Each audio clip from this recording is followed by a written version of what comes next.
할렐루야. 오늘은 신약성경 로마서 8장 31절로부터 39절까지의 말씀을 다 함께 읽겠습니다.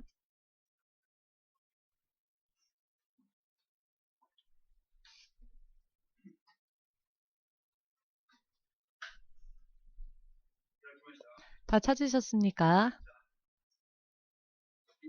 모두 함께 소리내어 읽겠습니다.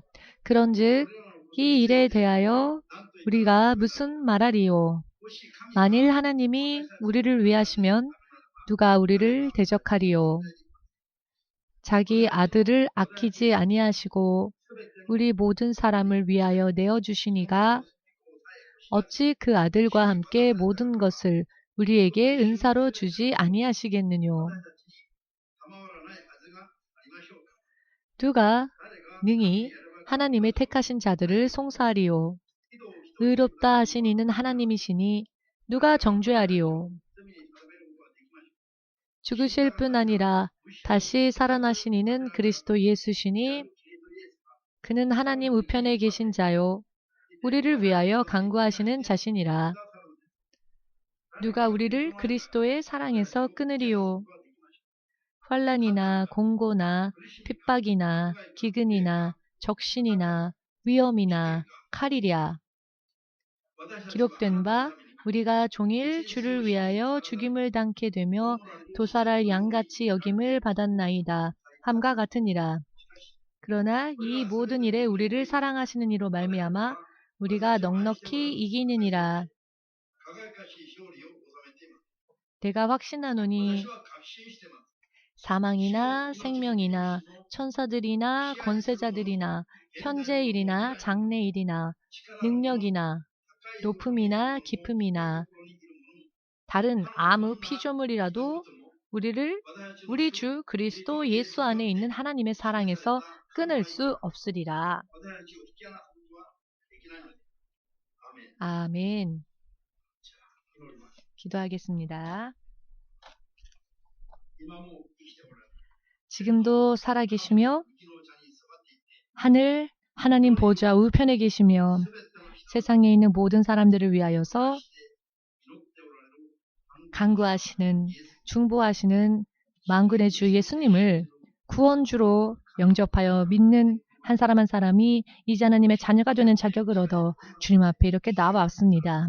믿음으로 나와왔사오니 주님, 주께서도 약속 가운데 한 사람을 돌아봐 주시옵고 반드시 믿음으로 주님 앞에 나온 자들을 상 주시옵고 하나님께서 진실로 오직 한 분이신 하나님이심을 알 수 있도록 매일매일 하나님의 기쁘심까지 이룰 수 있도록 성장의 성장을 더할 수 있도록 도와주시옵고 이 예배를 통하여서 주의 종의 입술에 진리의 말씀을 주시사 살아계신 하나님의 말씀을 주의 종의 입술을 통하여 알기 쉽게 잘 전할 수 있도록 마지막까지 한 사람 한 사람을 붙잡아 주시옵소서.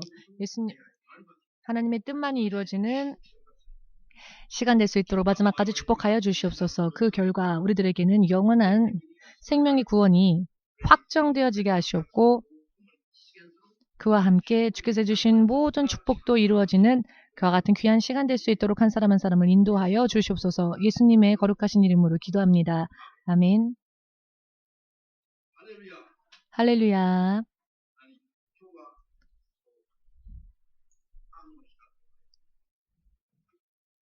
오늘은 어머니의 날이라고 하지요. 어머니의 날이 되면 우리는 무엇을 생각해야 할까요? 잔소리 많은 어머니, 어머니의 잔소리,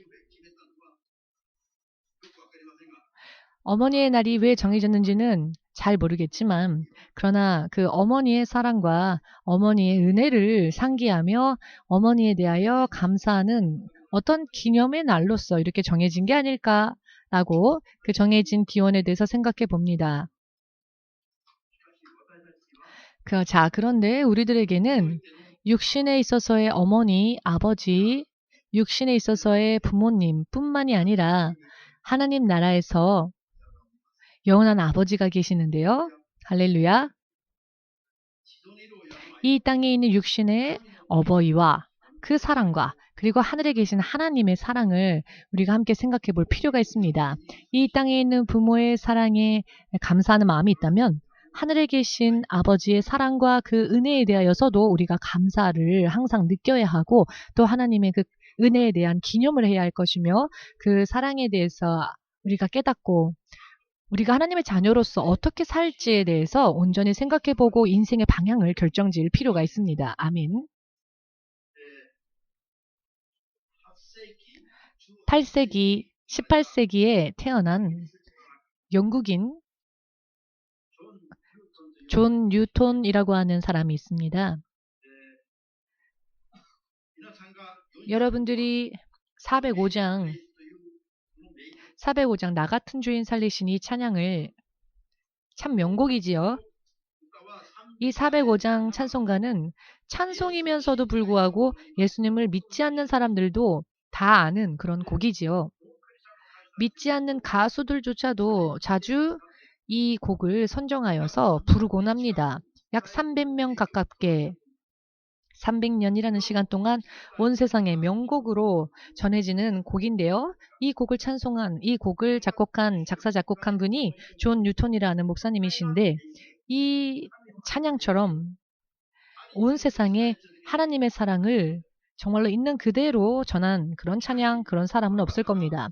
그런데요, 여러분, 이 존 뉴턴이라 하는 목사님이 정말로 은혜 받은 귀한 사람이었는가 하면은요, 그는 이와 같은 은혜를 사람들에게 끼칠 만한 선한 영향력을 가진 그런 사람이 아니었습니다.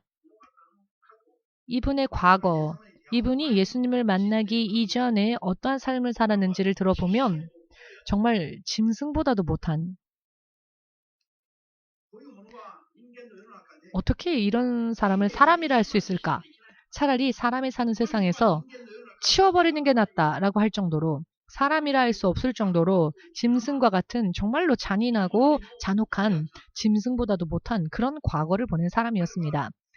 이분이 그가 소년기 때에 그의 어머니가 크리스찬이었는데요. 어머니가 빨리 세상을 떠나셨고 아버지가 재혼을 하십니다.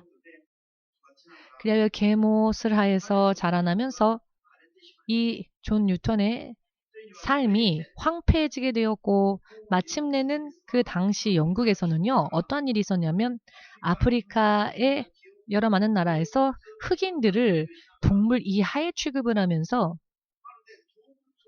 마치 사람이 아니라 동물을 실어 날라 파는 것처럼 아니 그것보다도 더 심한 학대가 있었던 인신매매 흑인들을 노예로 팔아넘기던 이런 시대가 존 뉴턴이 태어났던 시기이기도 했는데요. 국익을 위하여서 영국 정부조차도 이것을 못 본 척했던 그런 시대였습니다. 지금의 인신매매라고 하는 그런 단어로는 인신매매를 어떻게 하는지 본 적이 없어서 잘 모르겠지만 그 말로서도 표현할 수 없을 정도로 정말로 심각한 인권이라고는 조금도 찾아볼 수 없는 그저 매매만 따져도 심하지만 매매뿐만이 아니라 마치 벌레를 죽이듯 무슨 일이 있으면 사람을 그 자리에서 바로 죽이고 먹을 음식도 땅콩만 3개월 동안 4개월 동안 물과 땅콩만 먹이면서 마치 동물에게 사료를 주는 것처럼 이와 같은 감각으로 이 흑인들을 인간 취급하지 않고 영국으로 배에 실어 나르고는 마치 동물을 팔아넘기는 것처럼 장사했다는 것입니다. 동물을 팔 때는 그래도 학대는 안 하지요. 이 흑인들은 심한 학대를 받으면서 폭력은 말할 것도 없고요. 죽지 않으면 차라리 나을 정도의 오히려 이것을 자신들의 업으로 삼았던 사람들 이렇게 노예선에 탔었던 사람이 존 뉴턴이었고 마침내는 그 노예선의 선장이 되었습니다. 바로 이분이 이런 사람이었다는 겁니다. 과거에. 그 당시나 지금이나 사람의 세상에서 이런 사람은 사실 존재해서는 안 될 그런 사람 아닙니까?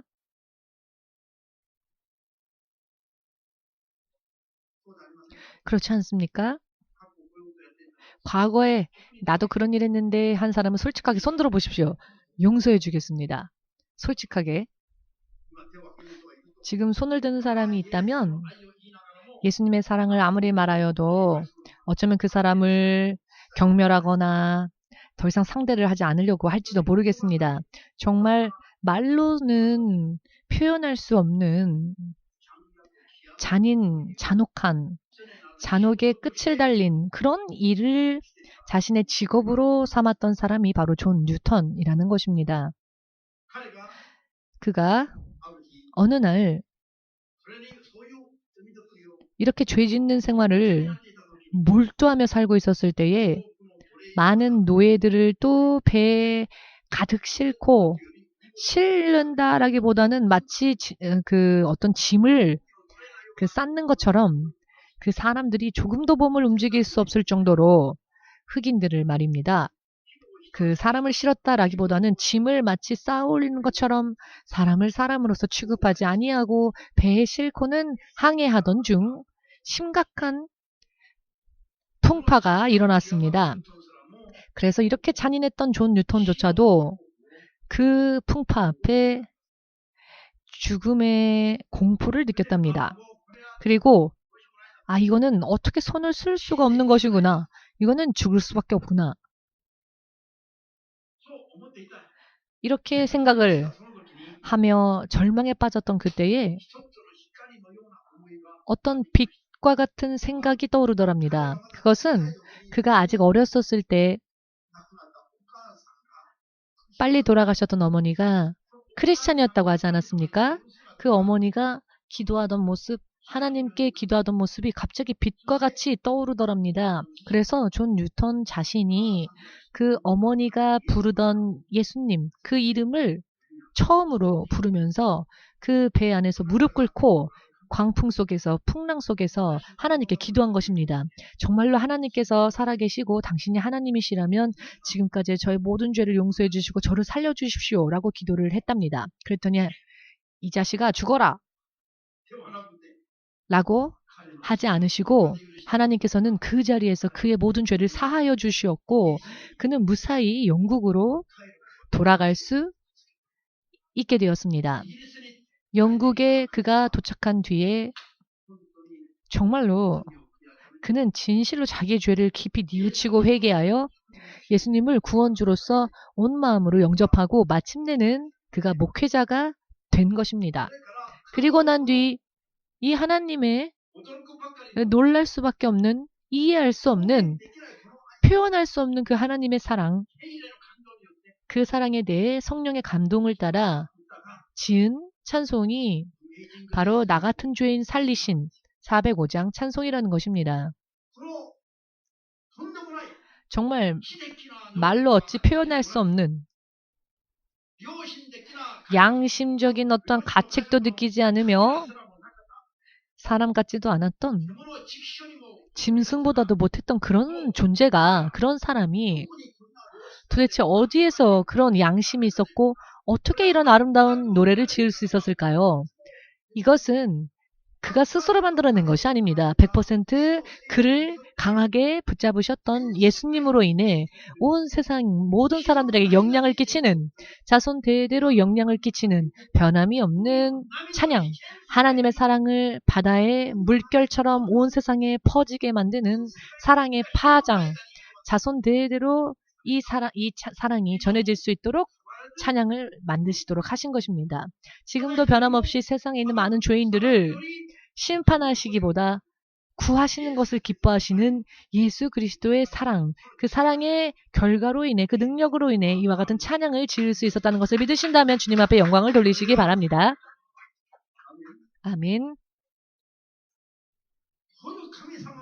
이와 같은 하나님의 놀라운 사랑이 만일 존재하지 않았더라면 짐승보다 못한 이와 같은 사람을 사람의 사회에서 받아들일 수 있겠습니까? 할 수만 있거든 제외해버리고 아픔을 주고 고통을 주고 망해가는 모습을 뭐라고 해야 할까? 찬성하고 오히려 이와 같은 사람은 사회 악이다 라고 생각하여 인류의 역사 속에서 제외해버려야 한다고 생각하지 않겠습니까? 그런데 그러했던 사람들이 온 세상에 선한 영향을 끼칠 수 있는 인생으로 변화된 것은 이 땅에 있는 어떠한 힘으로 인한 것이 아니라는 것입니다. 하나님께서는 이 뉴턴과 같이 잔혹하기 짝이 없는 짐승보다 못한 이와 같은 사람을 위해서도 예수님은 아무런 차별 없이 공평하게 그 보혈을 아끼지 아니하시고 흘려주셨다는 것입니다. 믿으십니까? 이 하나님의 사랑, 이 사랑을 생각해 봅시다. 하나님의 사랑을 생각하기 이전에 여러분, 사람의 사랑은 어떠한지 잠깐 생각해 볼까요? 하나님의 사랑과 사람들의 사랑은 무엇이 틀리며 어떻게 틀릴까? 제가 태어나서 부모님 슬하에서 태어나서 시골이기는 했지만 그래도 저의 가족은 유복한 환경에 있었고요. 먹고 사는 데 있어서는 부자유가 없었던 환경이었습니다. 시골이기는 했지만 마을 사람들에게 식량이나 금전적인 도움을 주는 부모님을 보면서 이자도 받지 않고 원금만 돌려받는 그런 아버지를 보면서 저는 그 아버지를 자랑스럽게 생각했고 그런 유년기를 보냈습니다. 그러다가 13살이 되었을 때 13살이 아니라 중학교 3학년이네요. 중학교 3학년이 됐을 때 부모님을 떠나서 부모님 품을 떠나 멀리 떨어진 도회지로 유학을 가게 됐습니다. 상경을 한 거죠. 부모님이 함께 있지 않는 삶, 부모님이 굉장히 먼 곳으로 떨어져 버린 삶, 전혀 모르는 타인들 속에서 자기의 그 인생의 어떤 새로운 삶을 다시 출발하지 않으면 안 되는 그때에 여러만이 저는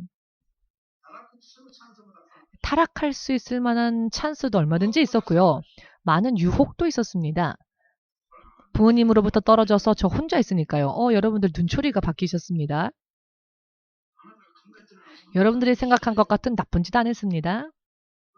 아무튼 얼마든지 타락하고 얼마든지 그 유혹을 받을 만한 그런 삶 속에 있었을 때에 오직 고향에 계셨던 부모님을 떠올릴 때마다 탈선할 수가 없었습니다.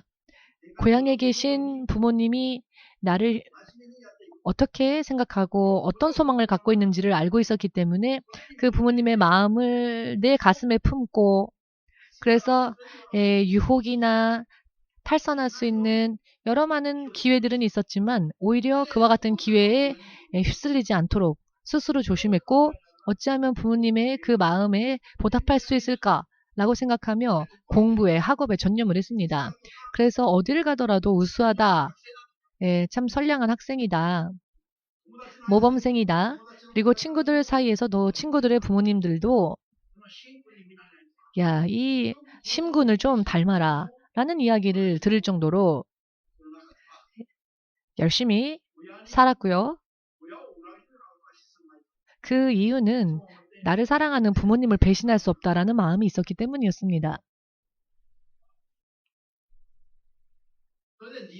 그리하여 그렇게 20대 후반까지는 부모님의 지원을 받으면서 성실하게 살았습니다. 그리고 일본으로 또 유학을 오게 되면서 이제는 부모님과 얼굴을 잘 볼 수 없을 정도로 먼 곳으로 가게 되었고 이렇게 온 일본에서 저는 예수님을 만났고 그 후에 내 육신의 부모님 형제들과의 관계를 원망하게 유지하기가 어려워지게 되어버렸습니다. 왜냐하면 제가 주의 종의 길을 걸어가게끔 되었기 때문입니다. 그래서 부모 형제들과의 사이가 나빠지기 시작했습니다. 왜냐하면 한국에 있는 가족들이 저를 오해하기 시작했기 때문입니다. 부모님은 70, 80 점점 연로해지시고 그리고 더 이상 저에게 어떤 도움을 줄 수 있을 만한 그런 상황이 되지 않았고 일방적으로 느는 것은 저를 향한 불평, 불만이었습니다. 저를 향한 불평, 불만, 괴롭힘 그렇게 사랑했던 부모님이었는데 저를 가장 아프게 하고 제 마음을 가장 슬프게 했던 그와 같은 사람들로 바뀌어버렸습니다. 저의 부모가. 그리고 저의 아버지는 돌아가시기 1년 전까지만 해도 2억엔 갖고 와. 돈 벌어와. 너는 왜 부모를 효도하지 않냐? 너는 왜 부모한테 효도하지 않냐? 돈 벌어와. 2억을 가지고 와. 이렇게 돌아가시기 1년 전까지 저를 괴롭히셨습니다. 아버지가. 그리고 그 아버지가 저를 괴롭히기만 하고 저에게는 이제 아무런 지원을 해주지 않으셨습니다. 사랑도 없었습니다. 그리고 아버지는 점점 쇠약해져 가셨습니다. 점점 홀로 되어 가시고 쓸쓸해져 가시는 그런 모습을 바라보면서 어버이의 사랑도 정말로 금세 한계에 다다르는 사랑이구나. 금세 이렇게 또 쇠약해져 가고 약해져 가는 아버지와 또 그 사랑을 보면서 인생이란 무엇인지를 곰곰이 생각해 보았습니다. 정말로 기대할 수 없는, 의지할 수 없는 저에게 있어서는 우주와 같았던 부모님이었는데 이 30년 동안 저를 그 잠깐의 시간 동안은 저를 너무나 사랑해 주셨는데 이 30년이 지난 뒤에는 마치 원수와 같은 길로 이렇게 갈라져 버리고 점점 그 관계가 악화되어지고 이와 같은 상황 속에서 참 허무함을 느꼈습니다. 만일 제가 예수님을 믿지 않았다면은 그 인생에 대한 회의를 느끼고 염세주의자가 되지 않았었을까라는 생각을 해봅니다. 세상이 얼마나 허탄한지를. 그런데 우리들에게는 이와 같이 사람의 사랑에는 한계가 있고요. 금세 사람이 가지고 있는 사랑의 힘은 바닥을 드러내고요. 육신의 사랑, 사람 간의 사랑, 어버이의 사랑뿐만이 아니라 하늘에 계신 하나님의 사랑이 존재한다는 것을 이게 얼마나 사람들에게 있어서 소중한 것이며 그 하나님의 사랑을 깨닫고 하나님을 영접한 우리들이 얼마나 놀라운 인생으로 변화되는지 할렐루야. 오늘 여러분들에게 반드시 여러분들이 깨닫고 또 여러분들이 기억하시고 여러분들이 생각하기를 원하는 것은 이 하나님의 사랑이 어떠한 것인지. 자, 여러분 먼저 하나님의 사랑은 그 어떠한 것, 그 어떠한 존재가 있다 할지라도 하나님의 사랑 안에 연합되어진 우리를 원수처럼 우리를 원수처럼 행동하는 사람들이 있다 할지라도 두려워할 일이 없습니다. 그 모든 자들을 이길 수 있는 놀라운 사랑이 우리와 함께 있으며 우리를 강하게 해주시기 때문에 이 하나님의 사랑이 얼마나 든든한 사랑인지를 우리는 알아야 합니다. 잠시 전에 우리가 로마서 8장 말씀을 읽지 않았습니까? 만일 하나님께서 우리들의 편이 되어 주신다면은 어느 누가 우리를 대적하리요? 하나님이 우리 편에 계신다면 어느 누가 대적하리요? 라는 말씀을 읽었지요. 우리를 대적하는 자, 우리들을 회방하는 자가, 우리들을 슬프게 만드는 자들이, 우리를 괴롭히는 자들이 어떠한 인간, 어떠한 일, 어떠한 환난, 어떠한 기근, 어떠한 핍박, 어떠한 위험, 어떠한 칼, 또한 적신. 적신의 의미를 아십니까? 적신이라고 하는 것은 수치를 당하는 일을 뜻합니다. 벌거벗은 몸이란 뜻이죠. 벌거벗으면 수치를 당하지 않습니까? 어떠한 일로 인하여 수치와 부끄러움을 당하는 그와 같은 일들이 있다 할지라도 그 모든 것들이 우리를 하나님을 향한 사랑에서, 하나님이 우리를 향한 사랑에서 끊을 자 없다는 것입니다. 어떠한 핍박이, 어떠한 멸망의 힘이 가해져 온다 할지라도 우리를 대적하는 자들의 뜻대로는 되어지지 않도록 저 원수와 우리 사이에서 원수를 가로막으시고 우리 편에 서시며 우리와 함께 하시는 전능하신 하나님의 사랑이 있다는 것을 여러분 절대로 잊어버리지 마시길 바랍니다. 아멘. 칼은 죽음의 세력을 뜻하지요. 사람을 죽일 수 있는 죽음의 세력을 뜻합니다. 그러나 우리의 생명을 빼앗을 만한 어떠한 세력이 있다 할지라도 그것을 두려워할 일이 조금도 없다고 하십니다. 왜냐하면은 우리들을 위하여 죽으신 예수 그리스도가 그 사망의 권세를 잡은 사탄의 머리를 짓밟으셨기 때문입니다. 그분은 전능하신 하나님이십니다.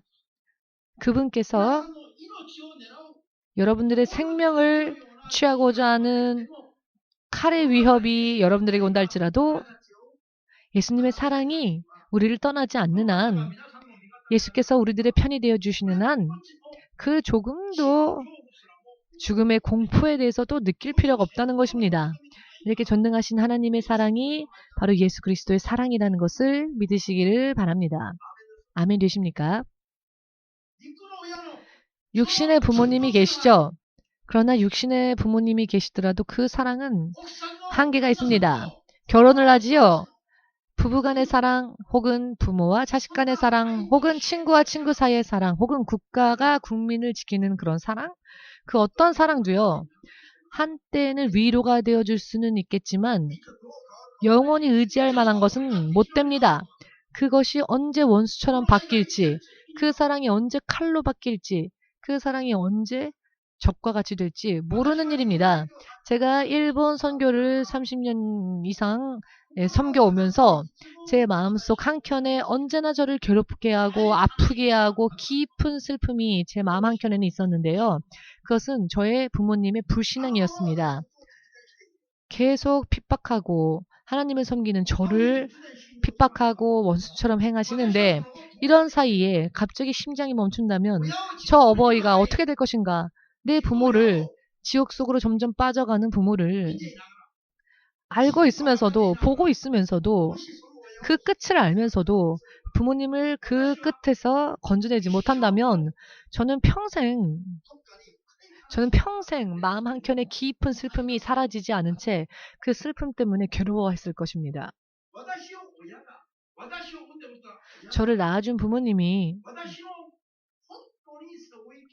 진실로 제가 짊어질 수 없는, 다 짊어질 수 없는 정말로 큰 짐이 되어 부모님이 저에게 부담이 되고 저에게 큰 짐이 되는 것과 같은 시간이 30년 가깝게 지났습니다.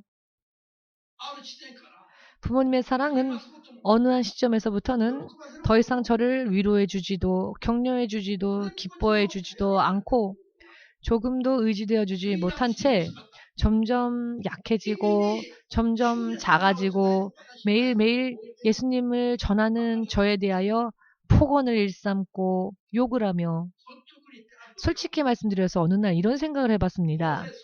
어차피 구원받지 못하고 세상을 떠날 부모라면은 차라리 부모님이 안 계시는 게 나을 뻔했다. 이런 말도 안 되는 생각까지 머리를 스쳐 지나간 적이 있습니다. 이런 가족이라면 차라리 없는 게 더 낫겠다 싶을 정도로 그 정도로 생각을 했던 때가 있었습니다. 왜 그랬냐면 그 가족이 너무 싫어서가 아니라 가족의 운명이 육신의 가족이 저를 사랑해주는 그 사랑의 한계, 제가 육신의 가족을 또 사랑하는 그 사랑의 한계가 너무나도 뻔했기 때문입니다. 금세 바닥을 드러냈기 때문입니다. 그곳에 예수님의 사랑이 없었다고 한다면 저는 정말로 사람으로서 태어난 것을 원망했을지도 모르겠습니다. 이런 인생이라면 사람은 도대체 왜 태어나는가? 이런 인생이라면 언제 그만두더라도 미련 없다. 이런 생각을 해본 적도 많이 있었습니다. 그렇지만 이 모든 것을 뒤집고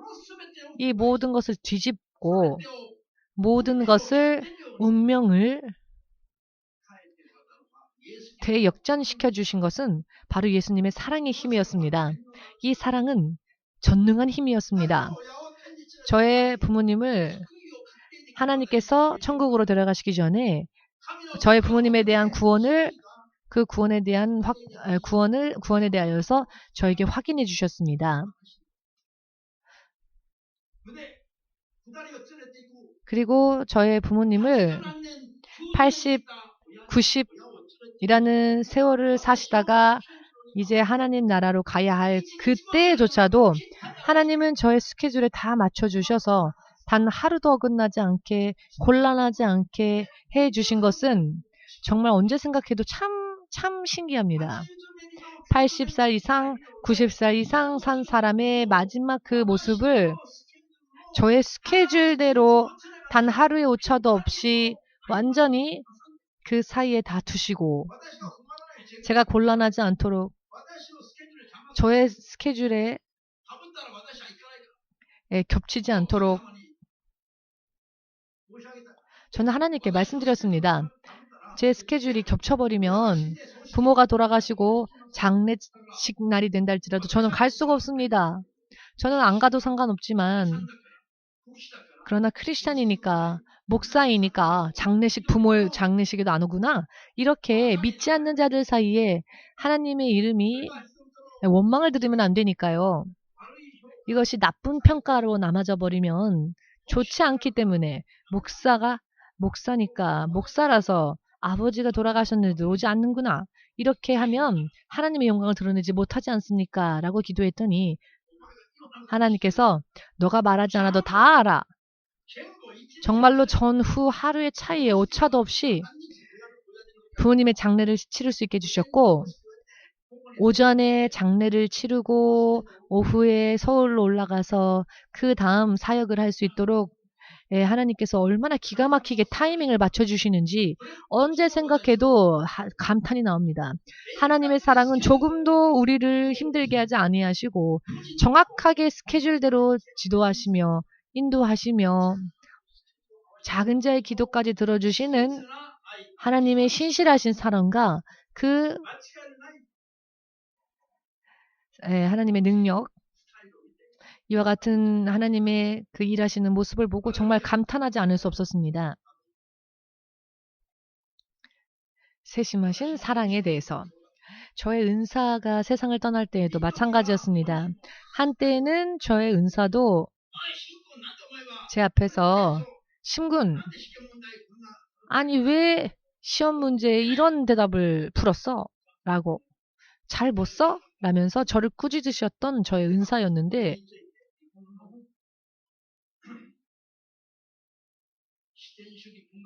제 은사가 일본의 자연주의 문학에 관하여 논하라 라는 시험을 제출했는데 저는 그 문제를요 빨간 선으로 지워버리고 제가 제 나름대로 반자연주의에 대하여서 제 마음대로 써버렸습니다. 선생님이 제출하신 문제를 지워버리고 내 마음대로 글을 쓰니 선생님이 저를 부르고는 꾸지람을 하셨죠. 말도 안 되는 놈이다 하고. 그러면서도 A+ 단위를 주셨습니다. 왜냐하면은 그래도 제가 쓴 글이 틀린 글이 아니었었기 때문입니다.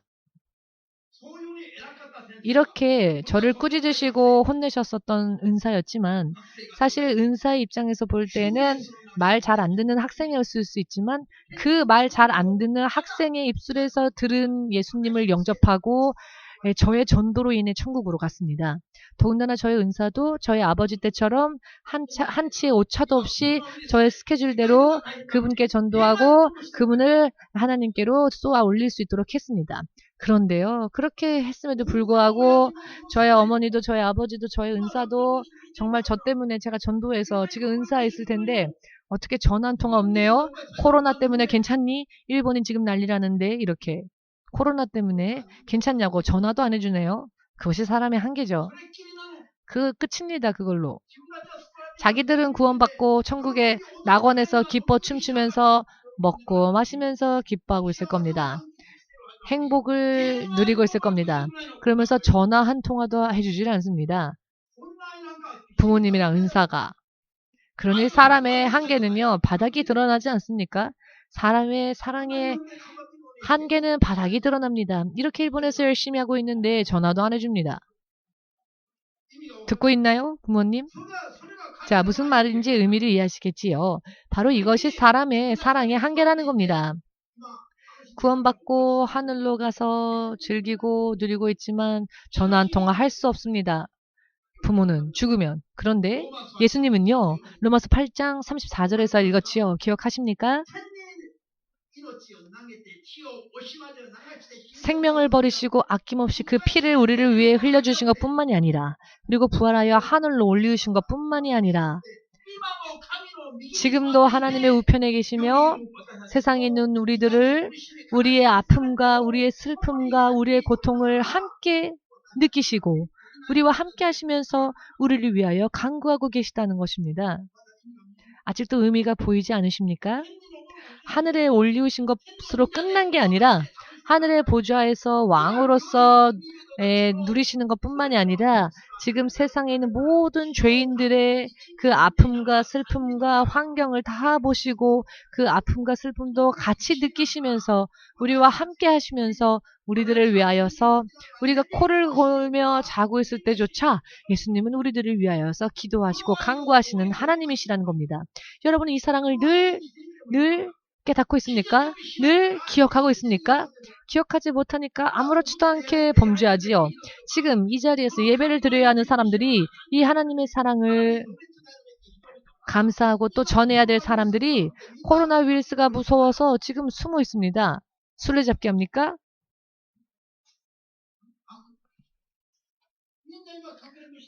모두 지금 술래잡기 하고 있는 거 아닙니까? 무엇이 두렵습니까? 칼이 두렵습니까? 예수님이 칼 앞에서 도망가셨습니까? 예수님의 사랑도 칼 앞에서는 포기하셨습니까? 아니요. 그 칼이 가진 사망의 권세까지 깨뜨리신 분이십니다. 그러니 하나님의 사랑에는 전능하신 능력이 함께합니다. 말뿐인 사랑이 아닙니다. 좋을 때만 사랑해. 좋을 때만 나의 가장 사랑하는 아들. 입장이 바뀌면 금세 원수처럼 얼굴빛 바꾸고 낯빛 바꾸고 야 2억 보내라. 돈 보내라. 부모한테 효도하라. 이렇게 죽을 때까지 저를 괴롭혔던 분이 저의 부모님이었습니다. 아니 주의 종의 길을 26년, 27년 이렇게 열심히 걸어가고 있는데 제가 회사의 사장도 아니고 제가 어떻게 돈을 벌어서 그런 큰 돈을 붙일 수 있겠습니까? 그런데 그런 말도 안 되는 요구를 했던 사람이 저의 아버지였습니다. 제가 사역할 때 저를 가장 괴롭혔고 저의 발목을 붙잡았던 사람이 저의 아버지. 여러분 의미가 이해되십니까? 제 말의 의미가 이해되십니까? 지금은 하늘에서 저 때문에 원서가 내가 너 때문에 예수님을 알게 되어 천국에 왔구나 라고 말할 수 있을지 모르겠습니다. 늦었어요? 이 땅에 있을 때 한마디 그렇게 얘기해 줬으면 좋았을 텐데 내가 너 때문에 예수님을 만났구나 라고 이렇게 안녕 다시 만나자 하고 갔으면 좋았을 텐데 겨우 죽음의 문턱에서 부끄러운 영접을 하고 그리고는 겨우 천국으로 간 저의 아버지. 그 아버지와 그 어머니가 세상을 떠나셨을 때 제가 장례식장에 갔을 때 마음속으로 이렇게 얘기했습니다. 너무 기뻐하지 마요. 천국 가서. 아니 이 땅에 있을 때는 왜 그렇게 아들을 괴롭히고 지금 나 때문에 천국 갔으니 천국 가서 너무 좋아하지 말아요. 양심 있으면. 이런 생각을 했습니다. 왜냐하면 이 부모님이 세상에서 살아계셨을 때는 저에게 있어서 가장 원수와 같이 행동하셨기 때문입니다. 그런데 그 원수 같은 아들 때문에 전도받아 예수님을 알고 천국에 갔으니 천국 가서 너무 좋아하지 말라고 양심 있으면 그렇게 저를 핍박해놓고 이런 생각을 했습니다. 내가 알고 있어. 내가 다 알고 있어. 지금 나 보고 있는 것도 다 알고 있어. 이렇게 마음속으로 그렇게 기도를 했습니다. 제가 장례식장에서. 지금도 아마 저희 부모님은 듣고 있을 겁니다. 물론 지금은 하나님의 제단 앞에서 세상에 있는 모든 형제 자매들을 위하여서 예수님처럼 이 땅에 있는 남아있는 믿는 자들을 위하여 중보해주고 있겠지요. 주여 주여 언제 이 땅에 하나님의 심판이 임하겠습니까? 언제까지 기다리지 않으면 안 됩니까? 성경은 그렇게 우리보다 먼저 세상을 떠난 믿는 자들이 그렇게 기도한다고 가르쳐 주셨죠. 예수님의 사랑은요. 예수님의 사랑. 예수님께서 하나님으로서 또 인자로서 이 땅에 오셔서 고난의 길을 걸으셨는데요. 하나님은 삼위일체 되시는 분이시죠.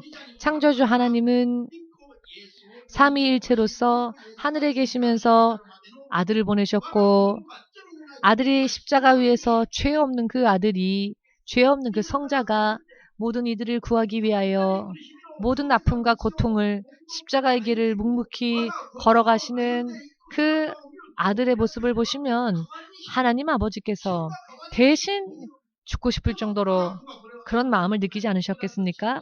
그런데 예수께서 그 길을 걸어가지 않으면 온 인류가 살 길이 없기 때문에 예수께서 십자가에서 고통받으시며 천부여 모두 함께 레마. 왜 입을 다무십니까? 레마, 레마, 사바크, 타니. 이렇게 말을 같이 하자고 해도 잠을 자는 분. 예수님은 이렇게 성부 하나님과 많은 사람들에게 버림받은 것처럼 레마, 레마, 사박다니를 외치시고 마지막 숨을 거두셨습니다. 그런데 그 모든 것을 하늘의 보좌에서 다 보고 계셨던 천부 하나님의 가슴도 망갈래 천갈래로 찢어지지 않았겠습니까? 이 땅에서 계셨던 예수님도 하늘에 계셨던 성부님도 성령께서도 이 모든 것들을 다 느끼시고 서로가 다 느끼시고 그러니 천부가 성자의 그 걸어가는 십자가의 고난을 보고 슬퍼하지 않으셨겠습니까? 아프지 않으셨겠습니까? 또한 예수께서도 하나님의 독생자 예수께서 그 길을 걸어가지 않으시면 우리 모든 사람들이 그 길을 걸어야 한다는 것을 그 저주와 고통의 길을 걸어가야 한다는 것을 아셨기 때문에 예수께서도 마지막까지 묵묵히 이 길을 걸어가신 겁니다. 예수님을 죽음으로 넘기신 하나님의 사랑이 예수님께서도 당신의 육신이 단 한 방울의 피도 아끼지 아니하시고 온 살과 신경이 뼈가 찢기는 고통을 당하시면서도 묵묵히 그 십자가의 고난의 길을 온전히 끝까지 다 걸어가셨던 예수님의 그 사랑이 여러분과 저에게 피 한 방울조차 아까워하지 아니하시고 마지막까지 다 부어주셨다는 것입니다. 그렇기 때문에 성자 예수님의 생명 그리고 하나님의 독생자의 생명 아낌없이 고통과 슬픔 속에서도 아낌없이 예수님의 생명과 예수님의 피까지 다 우리에게 주신 하나님께서 무엇을 아까워하시겠습니까? 무엇을 아까워하시고 우리가 하나님 앞에 구할 때 무엇을 아까워하여 주지 아니하시겠습니까? 하나님의 생명, 성자의 생명까지 주셨는데 예수께서 당신의 생명을 주셨는데 당신의 보혈을 주셨는데 이 사건은 모든 사람들에게 최상의 길, 최상의 것, 더 이상 좋은 것은 없는 유일한 길을 아낌없이 주신 것입니다. 그러니 우리가 그 위에 다른 것을 구할 때에도 간단하게 얼마든지 주실 수가 있는 것이죠. 예수님의 사랑은 아낌이 없는 사랑입니다. 이미 이 사랑을 2000년 전에 확증해 주셨습니다. 그런데 이제 와서 뭘 의심하고 이제 와서 또 뭘 예수님이 나에게 응답해 주실까 하고 의심하고 뭘 마음의 요동을 가지고 있고 합니까? 아직 하나님의 사랑을 잘 모르고 있기 때문입니다.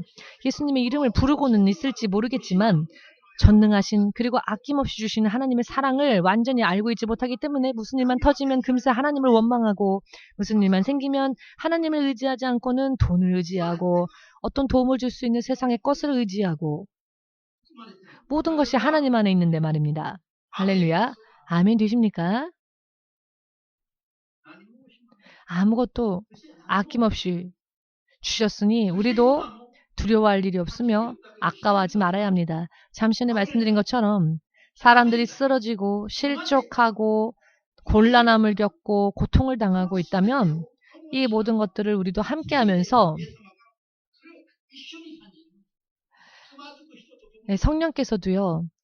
넘어지는 자와 함께 슬퍼하시고 슬퍼하는 자와 함께 슬퍼하십니다. 성령님은 모든 것을 다 느끼십니다. 아파하고 병들어 있는 자들의 그 아픔을 성령께서 실제로 느끼시면서 그를 위하여 중보하십니다. 아들아, 딸아, 내가 너의 병을 위하여 내가 대신 채찍 받았는데 너는 왜 아직도 그 병을 가진 채로 죄에서 나오지 않으려 하고 죄를 회개하려 하지는 않고 왜 불신 속에서 병으로 인해 고통받고 힘들어하느냐? 함께 보시고 함께 느끼시며 그 속에서 빨리 나오라라고 강구하십니다. 여러분들이 질병 속에서 고통당할 때에 그럼에도 여러분들이 이런 말씀을 드려도 쿨쿨 잠을 자는 여러분들을 위해서 예수님은 지금도 중보하시며 기도하신다는 것입니다. 밤낮 없이 예수께서는 잘 자지도 졸지도 아니하십니다. 우리의 아픔을 다 같이 느끼시고 우리를 위해서 기도해 주셔야 하기 때문에 로마서 8장 34절 말씀에 그 말씀의 의미를 이해하시겠습니까? 이 1절에 정말 대단한 말씀이 기록되어 있습니다. 아멘. 아무것도 느끼지 않고 그냥 멋만 부리면서 하는 기도가 아닙니다. 우리 한 사람 한 사람 죄인이 끌어안고 있는 그 걱정과 번뇌를 전부 다 느끼시면서 바로 그 고통을 위해 간구하십니다. 그게 바로 로마서 8장 34절 하나님의 보호자 우편에 계신 예수님께서 우리를 위하여 중보하시고 간구하시는 그 기도의 크기이며 깊이이며 넓이입니다. 어디까지 느끼신다고요? 우리가 아파할 때 우리가 그 아픔을 느끼는 것 이상의 슬픔을 예수께서는 같이 느껴주시고 계십니다. 우리가 예를 들어서 표면적으로밖에 느끼지 못하는 아픔과 고통과 슬픔을 예수께서는 그 깊은 곳까지 느끼시며 간구하신다는 것입니다. 예수께서는 그런 하나님이십니다. 이 사랑은 헤아릴 수가 없습니다. 그렇기 때문에 아무리 여러분들과 제가 하나님을 사랑한다 어찌한다 만왕의 왕 만주의 주 잘났다는 듯이 눈물 흘리면서 울면서 막 찬양하고 한다 할지라도요. 예수님의 사랑의 그 껍질만 핥는 것과 다를 바 없습니다. 아직도 그 깊은 의미를 못 느끼고 있습니다. 만일 그 깊은 의미를 깨달았다면 설교도 필요 없습니다. 설교하지 않아도 한 사람 한 사람이 스스로 예수님을 떠올리는 것만으로도 눈물을 흘리겠지요. 예수님의 사랑에 대해서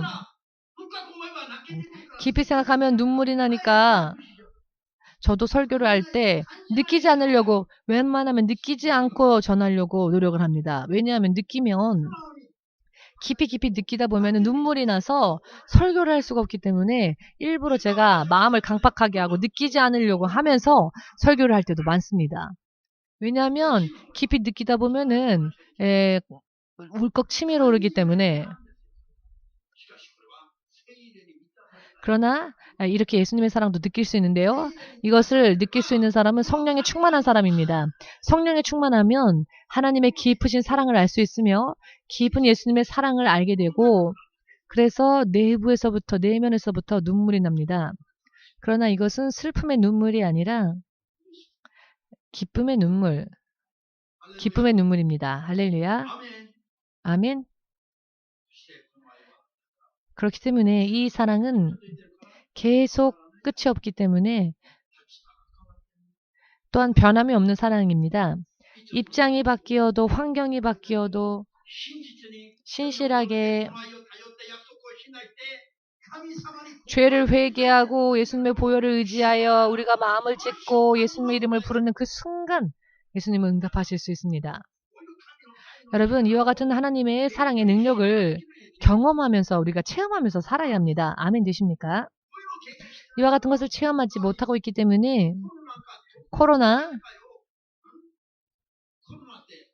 코로나라고 하는 바람이 어디에서 불어오고 있습니까?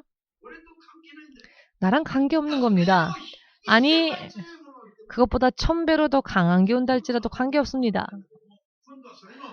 코로나 때는 괜찮았는데 이것보다 더 20배, 30배 심한 게 오면 역시 이거는 이길 수가 없었다라고 한다면 우리가 믿는 하나님은 전능하신 하나님이 아니라 거기까지가 한계이신 하나님이 되셨겠지요.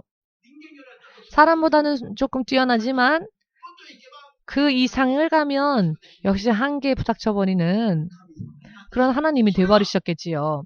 그것은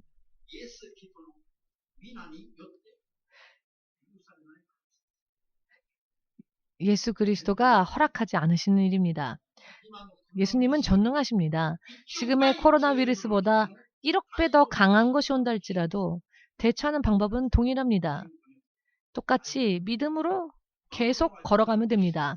그러면 지켜주시는 분은 하나님이십니다. 하나님의 사랑이 우리를 지켜주십니다. 코로나 바이러스가 우리를 하나님으로부터, 하나님의 사랑으로부터, 하나님을 예배하는 예배로부터 떨어뜨릴 수 없습니다. 코로나보다 1억 배 더 심한 것이 온다 할지라도 우리를 하나님을 예배하는 그 예배로부터, 하나님의 사랑으로부터, 하나님과 함께하는 믿음에서부터 떨어뜨릴 수 없습니다. 끊을 수 없습니다. 믿으시는 분만 아멘으로 예수님에게 영광을 돌리시기 바랍니다. 하나님께서 약속하신 하나님의 사랑은 설명을 다 할 수 없지요. 그 하나님의 사랑을 1시간 설교 동안 설명하라는 건 무리입니다. 그러니 맛만 보십시오. 아멘 되십니까?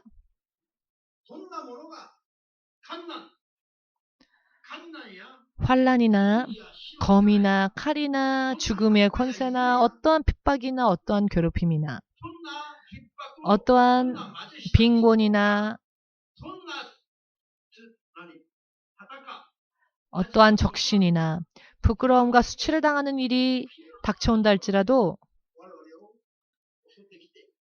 우리들을 덮쳐 우리를 속이려 할지라도 우리의 신앙을 빼앗아가려 한다 할지라도 결코 그와 같은 것들이 우리를 향하신 하나님의 사랑으로부터 끊을 수 없다는 것입니다. 이미 모든 것을 이기신 전능하신 하나님이시기 때문입니다. 영원히 변함없는 신실하신 하나님이시기 때문입니다. 여러분 오늘 집으로 돌아가셔서 나는 내가 제일 사랑하는 사람, 나를 또 제일 사랑해 주는 것 같은 사람, 그리고 내가 제일 사랑하는 사람 생각해 보십시오. 그러면은 대체적으로 자 여기서 착각이 있었구나 라는 걸 알 겁니다. 자 지금부터 찾아보십시오. 세상에서 나를 가장 사랑하는 사람을, 그리고 여러분이 가장 신뢰하는 사람을 찾아보십시오. 그리고 그 사람한테 당신 사랑한다고 1000번을 외쳐보십시오. 당신을 사랑한다, 사랑한다, 사랑한다 1000번을 집에 돌아가시고 난 뒤에 외쳐보십시오. 예를 들면 나 케이츠는 레이콘이 나는 세상에서 당신을 그 어느 누구보다도 사랑한다라고 정말 진실이다라고 1000번을 얘기해 보십시오. 그러면 1000번 듣기도 전에 시끄러. 시끄러 죽겠네. 지겹다. 그냥 이혼하자. 내일 도장 찍자. 아우 지겹다. 만약에 이렇게 안 되었다면 저에게 보고를 하십시오. 자, 의미를 이해하시겠죠? 세피가 엄마에게 사랑해 사랑해 1000번 한번 얘기해봐요. 그러면 1000번 얘기하기 전에 시끄럽다 뒤로 가라. 인연 끊자.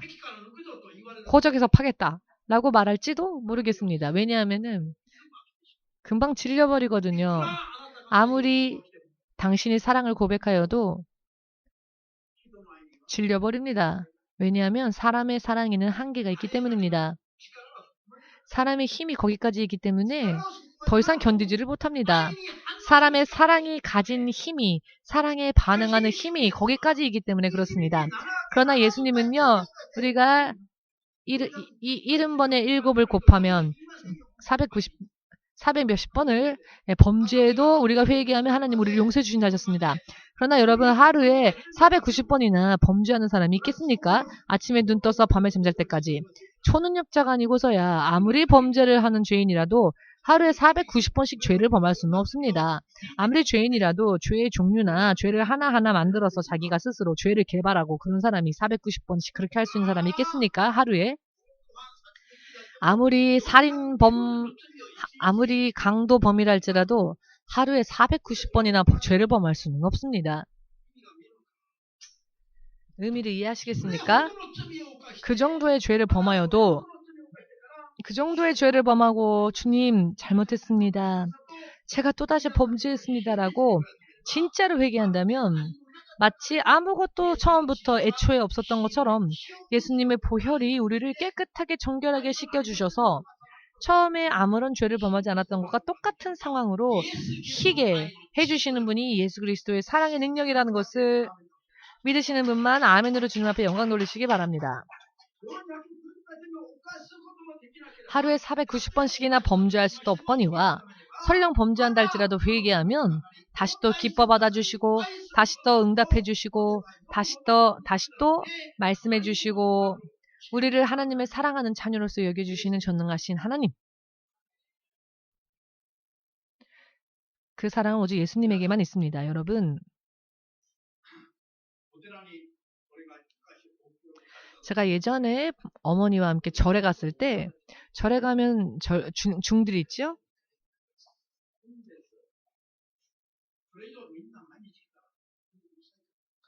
그런데 사람들이 찾아오는 거를 별로 안 좋아합니다. 1년에 한두 번만 오면 된다고, 계속 사람이 오면 피곤하다고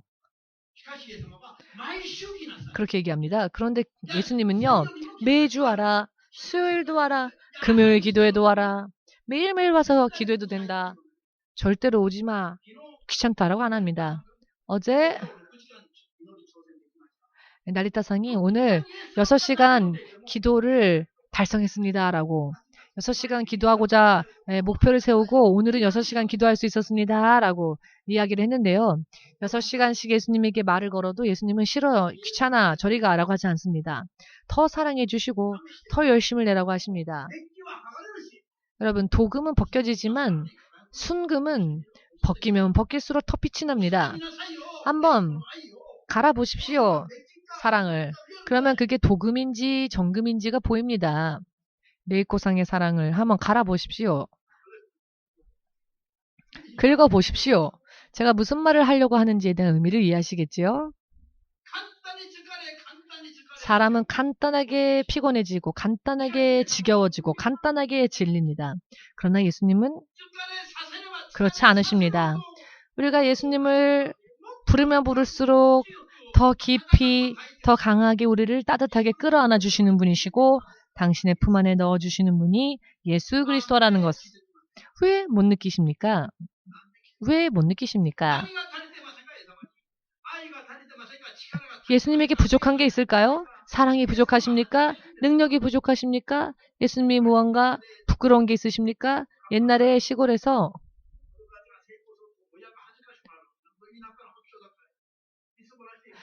아이들이 성공한 다음에는 시골 출신인 부모님을 부끄러워해서 자기가 성공하고 난 뒤에는 부모가 백정이었거나 시골에 출신의 그런 보잘것 없는 사람이면 부끄러워서 소개하지 않는 사람들도 있었는데요.